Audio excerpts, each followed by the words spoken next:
I saw Black Panther over the weekend. It is a very good Marvel movie. I am not a Marvel fan. I am a DC over Marvel guy.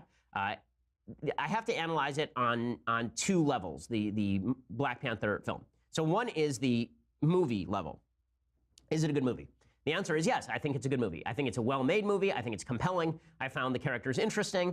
I thought the story moved. I liked the movie. I thought that it was better than most of the Marvel movies that I've seen recently. I think it would probably fall, I said top 3, and it would probably fall top 5 for me in terms of the Marvel films. I think, what have they made, 17 of them now? They made a bunch of them. My top 5 Marvel films, this would be on there. I really liked Thor Ragnarok because it didn't take itself too seriously. That would be on there. Ant-Man would be on there. I know that I'm in the minority believing this. Ant-Man would be on there. I really like Doctor Strange. I thought Doctor Strange should be on there. I have a weird Marvel list of movies that I like, and they tend to be lighter. Black Panther is heavier, and I think that it's pretty good for that. So it's well made. The acting across the board is really good, except for Forrest Whitaker, bizarrely, who plays the same character in every film now. So Forrest Whitaker has basically become the guy he played in Rogue One, and he's like that in every single science fiction film. He's kind of like Jeff Goldblum that way.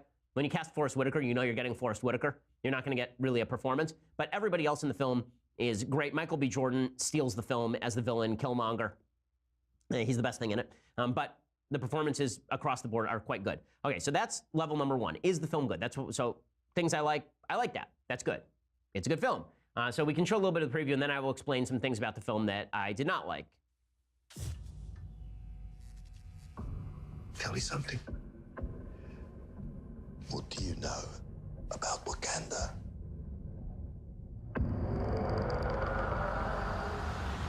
It's a third world country. Textiles, shepherds, cool outfits. All front. Explorers have searched for it. Called it El Dorado.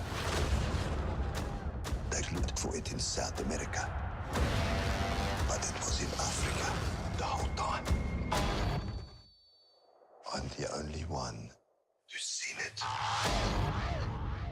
Okay, so the movie's good. Andy Serkis, by the way, is terrific in the film, and they should have him in more films where he's not CGI'd as a monkey or something. He's quite a good actor, and I really enjoyed him in the film. He plays a crazy guy. Okay, so so I analyzed it as a film, very enjoyable, very good movie. Okay, now the politics. So before I go any further, I want to point something out. I did not politicize this film. You politicized this film, media. It was you guys who made this into a big issue. I'm going to read you some of the headlines from the New York Times. Okay, these are the headlines from the New York Times about this film in the last 2 weeks alone. 1, Black Panther smashes box office records in Hollywood myths. I took 7th graders to see Black Panther. Here's what they said. Black Panther and the Revenge of the Black Nerds. How Black Panther got its gorgeous Afrocentric hair. Why Black Panther is a defining moment for Black America. Black Panther brings hope, hype, and pride. Okay, people last week were saying I was very upset that there was this movie being made. No, I'm not. I don't care whether the movie is made. It was a good movie. I enjoyed it. What I care about is that the media are treating this as some sort of glorious moment. Like this is a very, very important cultural moment. It's not a very important cultural moment. I'm sorry, it isn't. There have been blockbusters with black leads, black comic book characters in films, including Nick Fury, hit movies primarily about black people for years, critically acclaimed movies about black people for years. In the last 5 years, I think, 12 Years a Slave and Moonlight both won, both about black people. So the idea that Americans are not willing to go see a movie with primarily black people, like, what are you talking about? I just don't see the evidence for any of that.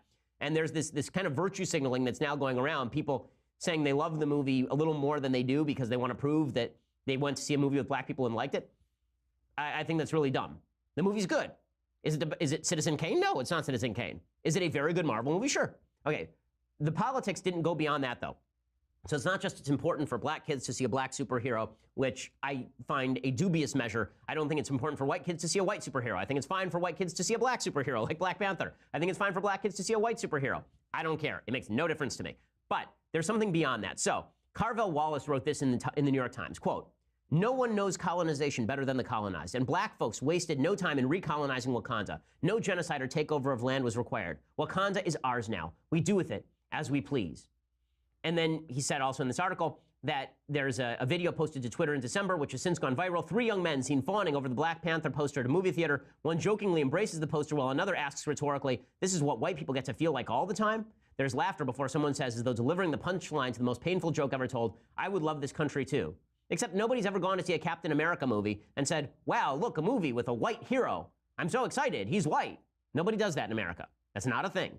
And they certainly don't go to a movie and say, "Wow, look, a movie with all white people and all the black people are bad." because that would be a racist movie. That would be Birth of a Nation. That's bad. Right? So, no, this is not true. Okay, so what are the politics that are actually in the movie? I didn't politicize it. You politicized it. So now I have to break down the politics.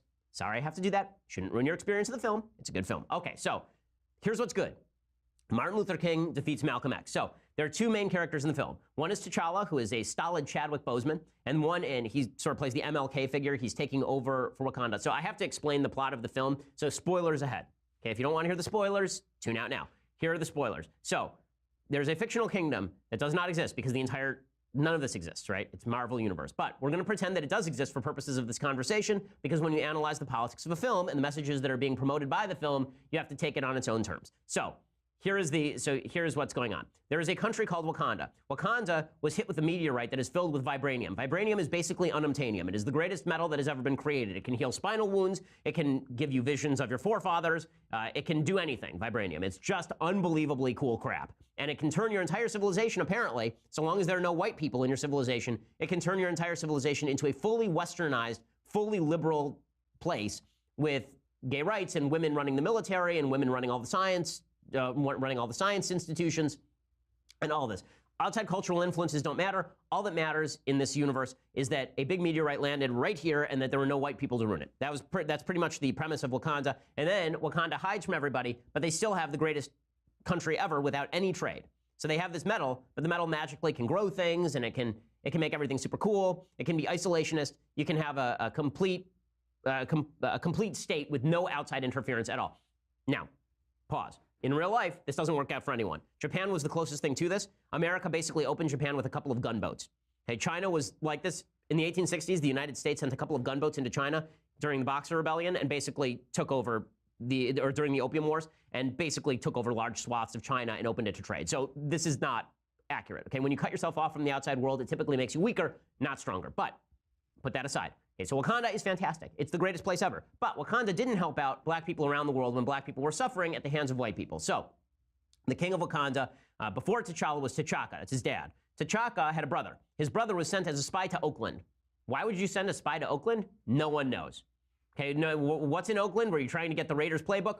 There's nothing going on in Oakland that needs spying on. If you're going to send a spy, you send him to Washington, D.C., right? Did the Russians spend time sending their spies to help Trump in Oakland? No. Okay, so that's stupid. But they send him to Oakland. He sends his brother to Oakland. And his brother in Oakland then turns into basically like a Black Panther, like an actual militant guy who says that America, he gives a whole speech about how America is filled with discrimination and how black people in America are essentially living in poverty because the white people have flooded their neighborhoods with drugs and over-policing. There's an actual Black Lives Matter speech in the middle of the film. Okay, then he tries to smuggle some vibranium out to all of these Black Panther-type groups, and T'Chaka has to kill him. So T'Chaka kills his brother. The brother had a son. The brother's son is Michael B. Jordan, who grows up to be Killmonger. His entire agenda is, Wakanda has all of this awesome vibranium. Why don't we help out oppressed peoples around the world overthrow their colonialist masters? Okay, that's the premise of the film, and that's the conflict. T'Challa wins, and Killmonger loses. So MLK defeats Killmonger. That's good, right? MLK's program is better than Malcolm X's program. Militants and separatism is not better than integration and the belief that life should get better for everybody. However, the film's real message is that Killmonger is right. Yeah, it's impossible to watch the film and not feel sympathy for Killmonger because of the way the script is written. That's for a couple reasons. One, Wakanda's incredible. In this film, the United States is garbage for black people. Terrible place to live for black people. Now, again, break to real life. America is the best place on earth for black people. There is no better place on planet Earth for black people as a group of human beings, just like there is no better place for women or Jews or any place else on planet Earth for anyone than the United States. Just a fact. Okay, measure it in terms of income, measure it in terms of lifestyle, however you want to do it. America is a fantastic place for black people. That does not justify colonialism. It does not justify slavery. Evil things are evil, but that is not the same thing as saying that black people in the United States right now are somehow under the boot of the white supremacist institution, which is sort of the premise of the film. So the United States in the film is garbage and Wakanda is great. That being the case, Killmonger's actually right. He's suggesting that black people in the United States are oppressed and that the system in the United States is legitimate because of colonialism and slavery, and therefore you have to overthrow that with violence. That seems like not the worst logic. Right? That doesn't seem completely wrong. Now, the reason it's wrong in real life is because colonization can be wrong and unjustifiable, and so can slavery. but the suggestion that the problems of modern-day Africa lie in colonization and slavery, as opposed to a lot of internal problems that have existed for centuries in many places around the world, including in Africa, and that those problems continue today, that's too simplistic. Okay, that's too simplistic to blame that on colonization and slavery, because that's silly. Okay, but the message is the wrong message here, which is that Killmonger is basically correct. There are a couple lines in here that underscore this. One of the people in the film who's sort of the Q figure, as in James Bond, Q, one of the people in the film is the sister of T'Challa, and for no reason at all, she just calls a white guy white boy. She calls Bilbo Baggins white boy for no reason, and then she also she calls him colonizer, like literally for no reason. He walks out of bed and she goes, "Don't surprise me like that, colonizer." It's like, really? Yeah, you just drop that in the middle of a film and it's totally cool because all white people are colonizers now? By the way, the United States, the least colonizing power in the history of great powers. Okay, so that some of the stuff that I dislike, there's also some rips against the U.S. military. The solution at the end of the film is apparently not militants, but spending lots of money in the inner city. So T'Challa decides that he's gonna buy up the portion of Oakland where his cousin grew up, and he's gonna spend a lot of money on STEM technologies or some such. We've tried that. It has not been a giant success. The problem inside a lot of communities, failing communities in the United States, white, black, and green, is lack of fathers, crime rates that are too high, lack of social institutions, not lack of monetary investment. We've spent lots of money on the war on poverty. It has not been particularly effective. There's some mixed messaging on walls. We learned that walls are bad. There's one of the characters actually said, I think it's T'Challa. He says, we don't need to build walls, we need to build bridges, except for the fact that the entire Wakandan empire is built because of a wall, and that 2 of the 4 people who have entered Wakanda have tried to destroy Wakanda. So that's not a really great immigration program, apparently. But not everything is, all the messages are bad. It says that women can be great at science, which is fine. It says that it's good. I mean, great. It says that race is not an obstacle to success, which is true and good. I hope people take away the good messages and not the bad. Well, there's a new Marvel movie out this weekend. It's called Black Panther, and it's getting pretty good reviews as a film. But because it has an African protagonist, some on the left have decided it's more than a movie, but some kind of political cause as well. A self-described scientist called Emily Lakdawala, who often appears on public broadcasting, tweeted this the other day, and I'm quoting, "So I carefully did not buy Black Panther tickets for opening weekend because I did not want to be the white person sucking black joy out of the theater. What's the appropriate date for me to buy tickets? Is next weekend okay?" Now, keep in mind, she wasn't joking. Nobody on the left is ever joking these days, even their comedians. It's funny, though. We thought segregated theaters were a horrible thing, an evil thing. Leave it to liberals to bring them back, which they have, apparently. That's it for us tonight. If you're not telling your kids they can be anything in America, you're doing something wrong as a parent. And if you had to wait until Black Panther came out, right, we heard this about Barack Obama when he was elected, too. Now that Obama's been president, black Americans will feel like they, too, can be president. It's a transformative moment. And yet, all we hear now is that America is deeply racist and black people are still systemically discriminated against, and that black people are still victims in American society. So it turned out it didn't mean anything. When Obama was president, we were told it meant everything. And then he was president for 2 terms, right, reelected overwhelmingly. And then it turns out it didn't mean anything because we needed Chadwick Boseman to somehow make sure that black people felt accepted in American society because a bunch of white executives at Marvel greenlit a film about black people in a fictional country in Africa. The insanity that has attended Black Panthers, it's crazy. I'll see the movie this weekend. I hope that it's good because I'm going to spend money on it. So anything I spend money on, I hope is good. But I will give you an honest review of that. I know that's been forbidden by the media. There's actually a law that you're not allowed to give your opinion on Black Panther. Emily Lakdawala, I think, summarizes the feelings of a bunch of insane leftist white social justice warriors. She tweeted this out yesterday, and it's totally crazy. She tweeted out, quote, "So I carefully did not buy Black Panther tickets for opening weekend because I did not want to be the white person sucking black joy out of the theater. What's the appropriate date for me to buy tickets? Is next weekend okay?" I think the appropriate thing for Emily Lakdawala to do is never to leave her home again or tweet. I think these would be, because honestly, you never know when you're going to offend someone just by your very presence. Like the necklace that she's wearing here, I think it's ugly. And it's ruining my white person joy today. Like, what kind of insanity is? What does she think of black people? Like, how derogatorily do you have to think of black people to think that if you're in a theater with a bunch of black people, they're going to think, that white person sitting here in a theater, watching a movie, talking about how black people are awesome. That's ruining my black joy. First of all, what is black joy, and why is black joy different from white joy? Or different from almond joy, for that matter? I'm confused. Well, what are we even talking about here? But the sensitivity police have gone so far that we now have to have fully segregated theaters to make sure that black people are not offended by the presence of white people, according to Emily Lakdawala? And we actually have to segregate the theaters. It's amazing. I mean, we could do the converse. We did the converse for a couple hundred years in this country, right? The converse was black people won't be allowed into white people theaters because that will offend the white people and ruin their white joy. This is stupid, folks. This is not only stupid, it's counterproductive to the notion of a good and honest and free American society. And then the New York Times has run a series of pieces this week, these long think pieces about Ryan Coogler's film. Okay, so there are two that I spotted right off the bat. One by Salamisha Tillett. I don't know who Salamisha Tillett is. I guess Salamisha Tillett is, well, I guess they didn't give this person's biography, so I don't know if this is a man or a woman. But the piece is called Black Panther Brings Hope, Hype, and Pride.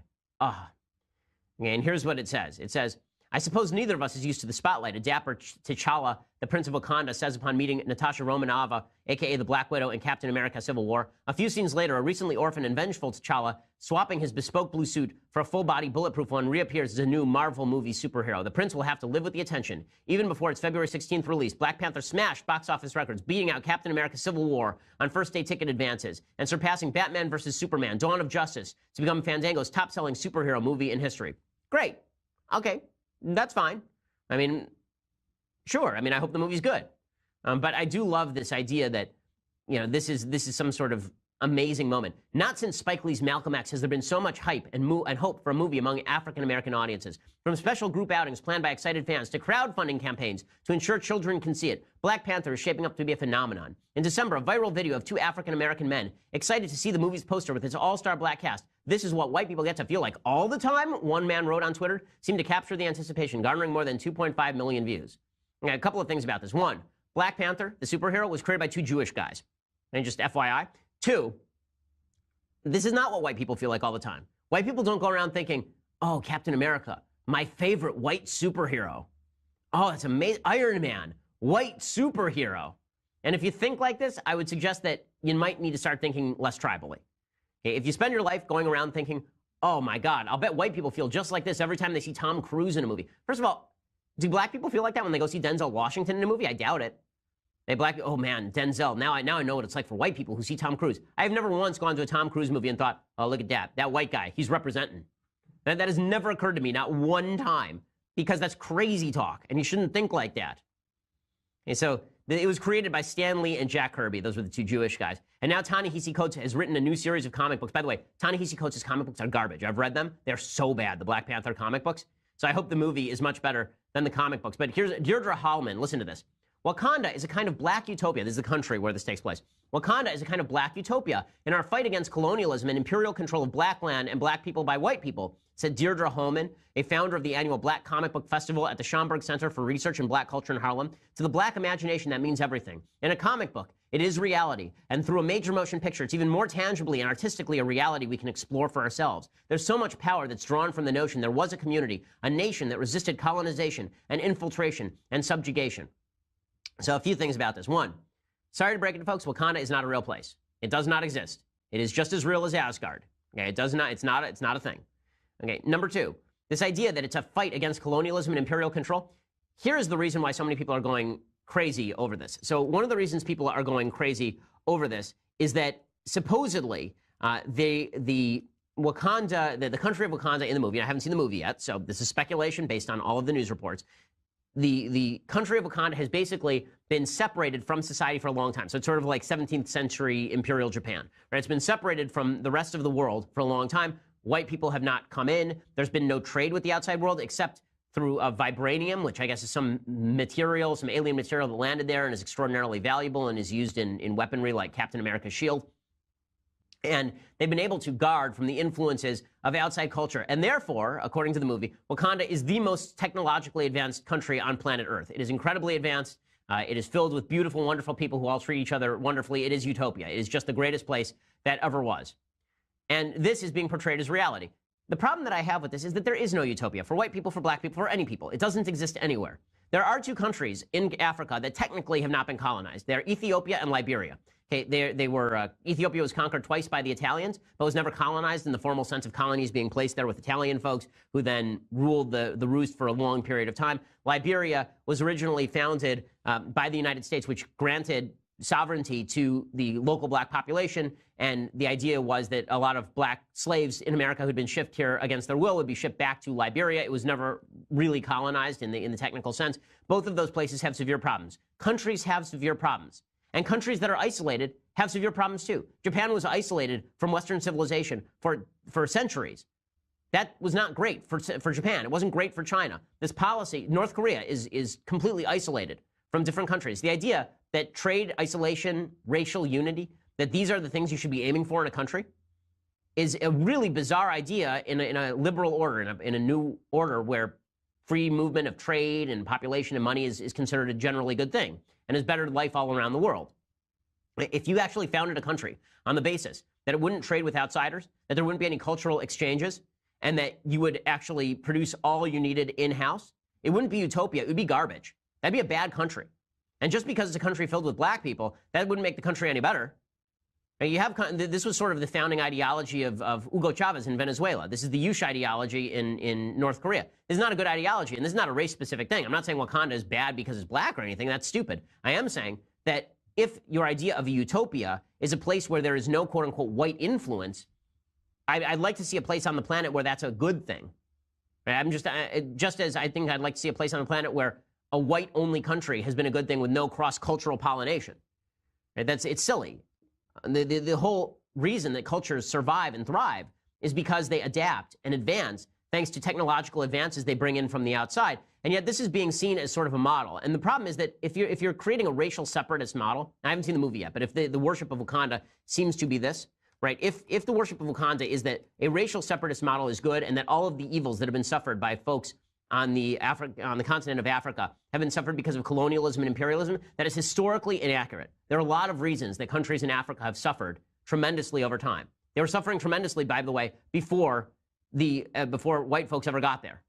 There's tremendous tribal antipathy. There was lots of tribal warfare. There were people selling each other into slavery.